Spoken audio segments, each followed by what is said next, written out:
For many, many of my colleagues, if they marry a different race, like some of my colleagues, they may marry, if he's from England, he may marry someone from Singapore, or if he's American, he may marry someone from Taiwan, you know. So there are a lot of mixed marriages. Now when there are mixed marriages and they are linguists, they know how to give their child the foundation. They will always say, okay, you're from Taiwan, you just speak Mandarin. Okay? And I'm from America, I'll just speak English at home.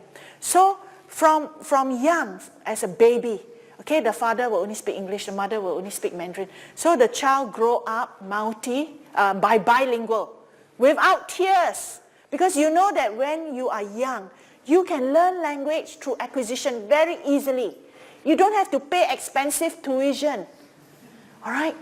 Because if you learn a language when you go to school, it's usually very, very difficult. There's a lot of pain involved, a lot of struggle. Okay? And a lot of people usually don't do well in their second language. But if you can learn it when you are young, when when your brain hasn't solidified, that's the best time. That's the best time. Okay? So here you can see a bilingual child. And this bilingual child has this, I don't know what language, but it's one of the Indian languages. Okay? One of the Indian languages. And here he's also learning English. Okay? He's also learning English as well. Look at this child. It can be bilingual in music. Because probably at home, people played music. Look at these. These are musical notes. Can you see the musical notes? Yeah. All right. So, because the child sees these notes in the house, so the child begins to practice writing these. So the child, in a way, is bilingual. But this time, in music and in English. Look at the second picture. The second picture is actually Chinese. Can you see the Chinese writing? As well as English. Can you see the Roman script? Okay, the Roman script and the Chinese logographs. Okay.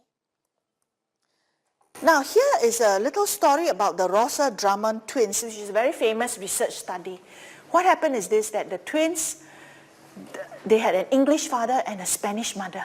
So from young, because these are linguists, so the mother only speaks Spanish to the child and the father only speaks English. So the twins were bilingual.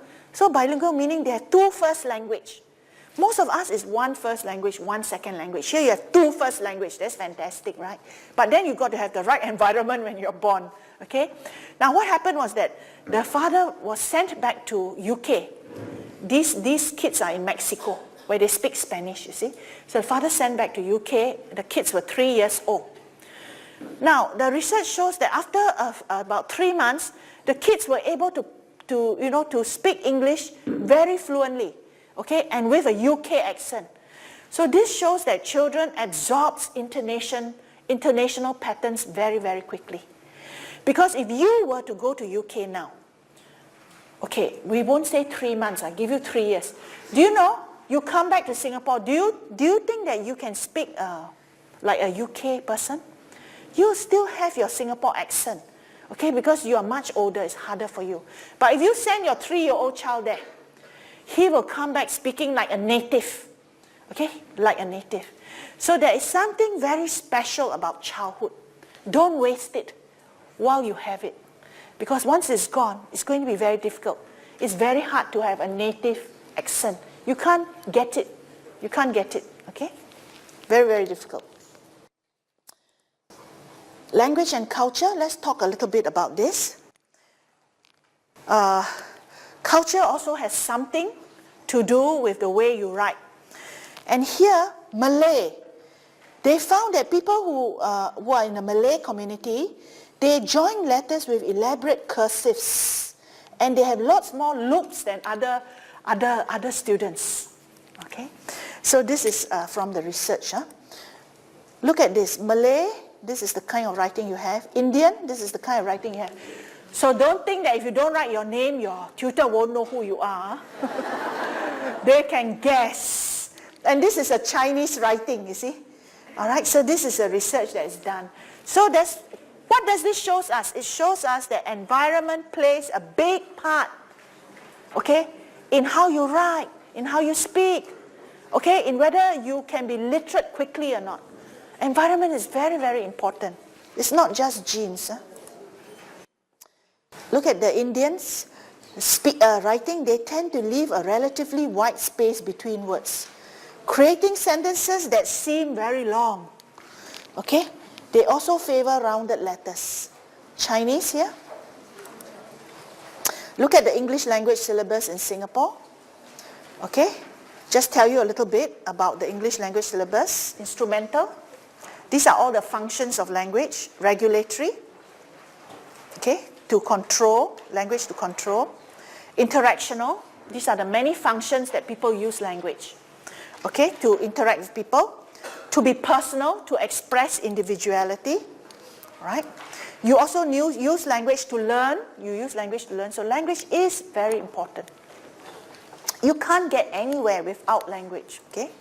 Imaginative. You need language to be creative, to imagine, to explore. And also, you need language to talk about things in this world, representative. Why am I showing you all this? Because this is the model used in the syllabus. And the syllabus, when you graduate, will be your best friend. It's like your Bible. It's your handbook. So you should know what is the model they are using. They are using this model. These are all the key words in the syllabus. Now, if you want to go more into depth, don't worry. When you attend your primary methods class, I'm sure that they will teach you this. Because my job is to just give you an overview, overview, just to get you going, okay? This is a page from the syllabus, the English syllabus. All right, so you can get this when you get the Ministry of Education syllabus. Okay, now this is a book that I wrote for primary school. In case some of you thought that you've seen my name before. If you have been a relief teacher, if you have taught using this book, okay, this is my name here. I was the project advisor. So there's a series of books from primary 1 to primary 6, okay, which has we've been using this book since a few years, I think about 7 or 8 years. Now, I very cleverly represented Singapore on the cover with a HDB flag, Sentosa here, and all the different races, and the Keppel shipyard, and the computer, and the nanotechnology and all this, so that the ministry will have no choice but to give it the stamp of approval. Okay? Here are some things from the book, just to show you what primary school textbooks are doing. Okay? I understand that this book is used in about 38% of the schools. 38% of the schools. Okay? So I have imaginative. I use the model that the ministry gave me, and I found poems to suit the model so that children have to learn imaginative language. Children also have to learn heuristic language. Okay? I use the model, and then I go and find activities to put in the pages. Okay? And then here, heuristic also means comparing and contrasting. These are the pages from the book, from the primary school book. I make sure there's interactional, because that's the model, it's based on the model. All right? So I make sure there are lots of dialogue boxes everywhere. All right? And if I show a Malay family here, then the next page will show a Chinese family, then the next page will show a Indian family, and so forth. I don't want to get into trouble, you see?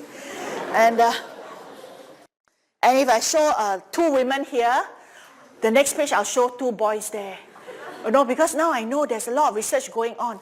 And there are researchers here, researchers in NIE who count how many times female characters appear, how many times male characters appear. Then they will say, this book is prejudice or sexist, Okay, and the last question is, the teacher during an English lesson asked the students, tell me, what do you call a person who keeps on talking when people are no longer interested? I think you are all very clever. And I say you pass. You pass. You can answer the questions. Welcome to the world of teaching. That's all. Thank you.